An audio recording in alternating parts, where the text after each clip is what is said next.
Sir, nataron sa Inimon River. Then, nagasusi sa bakon. Uli ko. Ay, nagsusi ko kung sa man ang sitwasyon sa Inimon River. Ang atong kaliguan, tungod sa sige ulan, dili pagid sige og ari ang mga maligo. Tungod kay sige mangulan. So, og tinginit niya, mayo na ang dalan. Makaari na ta, bisa mag-ulan, basta nindot ang dalan. Dili ra pud kusog kay nga ulan kay basta niya og mubaha. Pero og actually kung mubaha, dili yun siya kuyaw. Kay nga no, ang area, ato ipakita ang area. Ini atong hagdan. Na, mali atong hagdan. Kumubaha ari ta.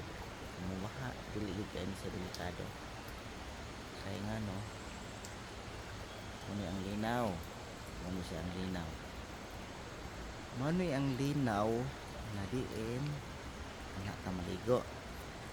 Kung mubaha ni siya ma'am sir, kung naay baha, nasa nilinaw diri sa unahan.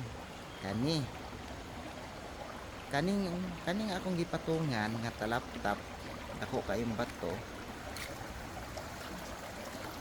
Taas kaayo ni siya nga bahin, nani sa mga sa mga 5 feet. 5 feet ni siya, mga 5 feet ang bitason.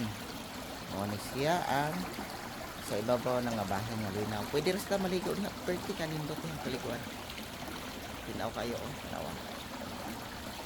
Unya, inigbaha. So, dili dahil na siya mukusog. Naaman ta dire, ako kayong talaptap. Ari man ta maligo sa ubos. So, ang talaptap nga matay sa hagdan. Pwede ta mo saka. Nigsaka na to. Paingon ta dira. So, safety. Na sa mga 10 feet sa ang gitason dira. 10 o 15 feet ang gitason. So, uway kura to mubaha. Ang sa ubos nga bahin, mubaha. Nasa na daplin, bye-bye. Dili na kuyaw, kay na bye-bye. Bisag dili sa dagat basta. Di lang na bye-bye. Di lang ba dagat ang naibay-bay. Naibay-bay sa diri sa bukid, nasa suba. Very safe ang lugar. Bisan pag mukalit og baha. Mo ni siya ang lugar sa Inimon River.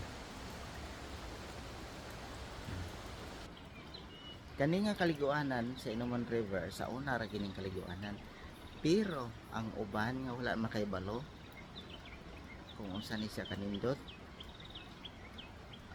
Ako nang ginahinayan o develop ang area para nga ang tanan dili lang sa lungsod sa Libertad ang malipay, kung dili ang tanan malipay ini nga mao nga lugar nga kaliguanan. Muna ako ang tuyo ug tumong ani nga lugar nga malipay ang tanan nga makakaligo nga libre o ay bayad kay ang inom mo ang rivers public man na, dili man na sa gobyerno man na inomon.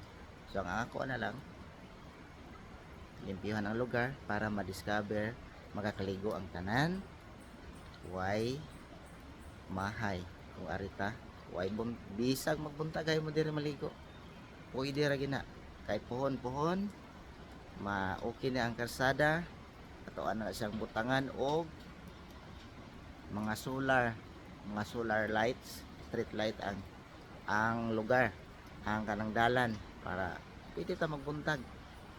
Pero sa karon pwede ta maligo, dili lang sa ta mag-inom. Pwede ra kita maligo, safe ang lugar. Pwede ta maligo. Bisan pong magbuntagay mo diri kaligo. Og way suga, kinahanglan mag flashlight lang sa okay ra na kayo ang lugar dire. Way problema. Imbitado ang tanan nga ganahan nga mosuroy diri. Pero layo-layo gyud ang karsada kay wala pa man na isugdan pa man og trabaho ang karsada. Invite pa mo tanan. Salamat. Mo na yung lugar na to ang kaliguanan.